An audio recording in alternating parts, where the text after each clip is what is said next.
آپ ہادیہ ای میگزین مضمون کی آڈیو ریڈ آؤٹ سماعت کر رہے ہیں۔ سامعین السلام علیکم ورحمۃ اللہ وبرکاتہ۔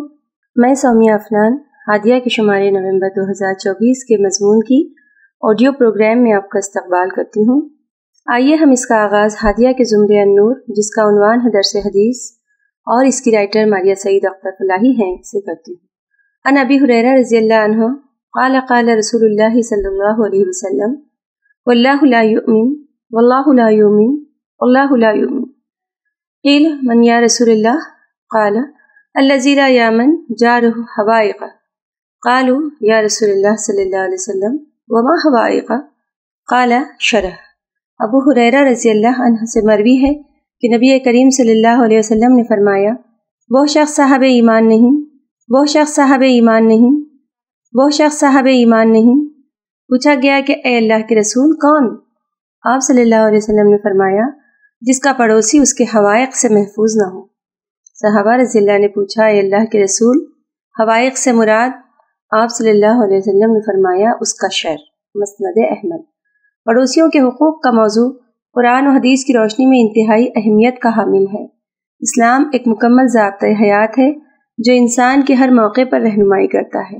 اس میں انسان کی ذاتی، سماجی، معاشرتی اور خاندانی زندگی کے اصول اور ضوابط بیان کیے گئے ہیں۔ ان ضوابط میں سے ایک اہم موضوع پڑوسیوں کے حقوق ہے۔ قرآن و حدیث میں بارہا اس بات کا ذکر آیا ہے کہ مسلمان کو اپنے پڑوسی کے ساتھ بہترین سلوک کرنا چاہیے، چاہے وہ مسلمان ہو یا غیر مسلم۔ یہ اسلامی تعلیمات کی وسعت اور جامعیت کا ثبوت ہے۔ قرآن مجید میں اللہ تعالیٰ نے کئی جگہوں پر پڑوسیوں کے حقوق کو بیان کیا ہے۔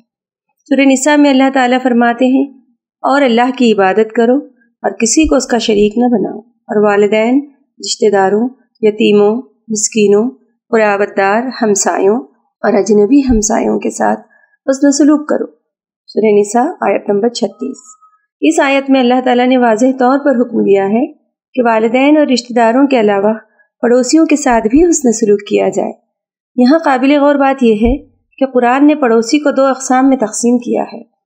ایک قریب کا پڑوسی، جس سے مراد وہ پڑوسی ہے جو قریب رشتہ دار بھی ہو اور ساتھ رہتا ہو، اور دوسرے اجنبی پڑوسی، اس سے مراد سفر کا مسافر ہے، جیسے ٹرین، ہوائی جہاز یا بس کا ساتھی۔ اس کو قرآن مجید کی آیت میں صاحب بالجنب سے تعبیر کیا گیا ہے۔ اس حکم میں مسلم اور غیر مسلم دونوں شامل ہیں۔ ان سے اچھے سلوک اور بہتر برتاؤ کا حکم دیا گیا ہے۔ یہاں اللہ تعالیٰ نے دونوں اقسام کے پڑوسیوں کے حقوق کو تسلیم کیا اور دونوں کے ساتھ اچھے سلوک کی تاکید کی۔ حدیث میں پڑوسیوں کے حقوق۔ حدیث مبارکہ میں بھی پڑوسیوں کے حقوق کے حوالے سے کئی واقعات اور اقوال موجود ہیں۔ نبی کریم صلی اللہ علیہ وسلم نے پڑوسیوں کے حقوق کو بار بار بیان فرمایا اور ان پر عمل کرنے کی ترغیب دی۔ حضرت عبداللہ بن عمر رضی اللہ سے روایت ہے کہ رسول اللہ صلی اللہ علیہ وسلم نے فرمایا، حضرت جبرائیل علیہ السلام مجھے ہمیشہ پڑوسی کے حقوق کے بارے میں وصیت کرتے رہے، یہاں تک کہ مجھے گمان ہوا کہ پڑوسی کو وارث قرار دے دیا جائے گا۔ صحیح بخاری 6014۔ یہ حدیث اس بات کا بیان ثبوت ہے کہ اسلام میں پڑوسیوں کے حقوق کو کتنی اہمیت دی گئی ہے۔ حضرت جبرائیل علیہ السلام کی مسلسل تلقین یہ ظاہر کرتی ہے کہ پڑوسی کے ساتھ حسن سلوک اور اس کے حقوق کی پاسداری کس قدر ضروری ہے۔ نبی کریم صلی اللہ علیہ وسلم اپنی عملی زندگی میں پڑوسیوں کے حقوق کا بہت خیال رکھتے تھے۔ آپ صلی اللہ علیہ وسلم کی انہی تعلیمات کا اثر تھا کہ صحابہ غیر مسلم پڑوسیوں کے ساتھ حسن سلوک کا خاص خیال رکھتے تھے۔ حضرت عبداللہ بن عمر رضی اللہ کے یہاں ایک بکری ذبح کی گئی۔ جب وہ گھر تشریف لے گئے تو دریافت کیا، کیا میرے فلاں یہودی پڑوسی کو گوشت بھیجا گیا؟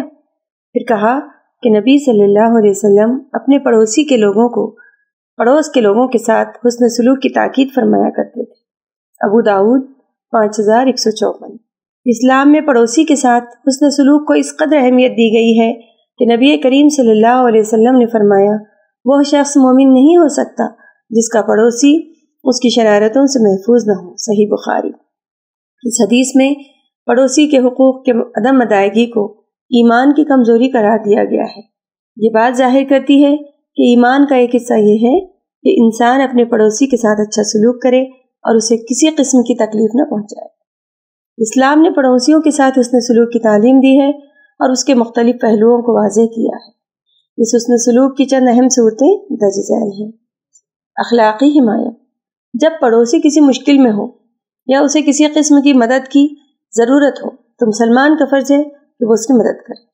دوسرے، سلامتی اور حفاظت، مسلمان کو چاہیے کہ وہ اپنے پڑوسی کی جان و مال کی حفاظت کرے اور اس کے لیے کسی بھی قسم کے خطرے کا باعث نہ بنے۔ تیسرے، حسن معاشرت، پڑوسی کے ساتھ خوش اخلاقی سے پیش آنا، اس کی خوشیوں میں شریک ہونا اور غم کے وقت اس کا ساتھ دینا اسلامی تعلیمات کا حصہ ہے۔ چوتھے، عزت اور احترام، پڑوسی کی عزت کرنا اور اس کے حقوق کی پاسداری کرنا یہ ایک مومن کا فرض ہے۔ قرآن اور حدیث کی روشنی میں عملی اقدامات، پڑوسیوں کے حقوق کی ادائیگی کے لیے قرآن اور حدیث میں واضح رہنمائی موجود ہے، لیکن عملی زندگی میں ان اصولوں پر عمل کرنا انسان کی ذمہ داری ہے۔ اسلامی معاشرے کی ترقی اور خوشحالی کا دار و مدار اس بات پر ہے کہ لوگ ایک دوسرے کے حقوق کی پاسداری کریں اور ایک دوسرے کا خیال رکھیں۔ اسلامی تعلیمات میں پڑوسیوں کے حقوق کو محض ایک اخلاقی فریضہ نہیں سمجھا گیا، بلکہ اس کی ادائیگی کو عبادت کا حصہ قرار دیا گیا ہے۔ پڑوسیوں کے ساتھ حسن سلوک کرنے والے کو اللہ تعالیٰ کی خوشنودی اور آخرت میں اجر عظیم ملتا ہے۔ واضح رہے کہ غیر مسلم کے مذہبی تہوار میں شرکت جائز نہیں ہے، خاص طور پر اگر وہ تہوار ان کے مذہبی عقائد اور مذہبی رسومات سے متعلق ہوں۔ اس کی بنیادی وجہ یہ ہے کہ ان کے سارے تہوار شرک پر مبنی اور مشتمل ہوتے ہیں، اور اسلام میں شرک کے معاملے میں سختی سے اجتناب کرنے کی تاکید کی گئی ہے۔ اللہ تعالی ہم سبھی کو عمل کی توفیق عطا فرمائے۔ وآخر الدعوانا ان الحمدللہ رب العالمین۔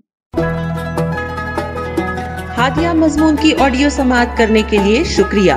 امید ہے کہ آپ کو پسند آیا ہوگا۔ ہمیں آپ کے مشورے کا انتظار رہے گا۔ اپنا مشورہ، تبصرہ اور مضامین editor@hadia.in پر ارسال کریں اور ہادیہ ای میگزین کے مضامین کو پڑھنے کے لیے ویب سائٹ www.hadia.in سبسکرائب کریں۔ انشاءاللہ ہم اگلے ہادیہ ای میگزین کے شمارے سے دلچسپ مضامین کی آڈیو لے کر حاضر ہوں گے۔ تب تک کے لیے اجازت، اللہ حافظ۔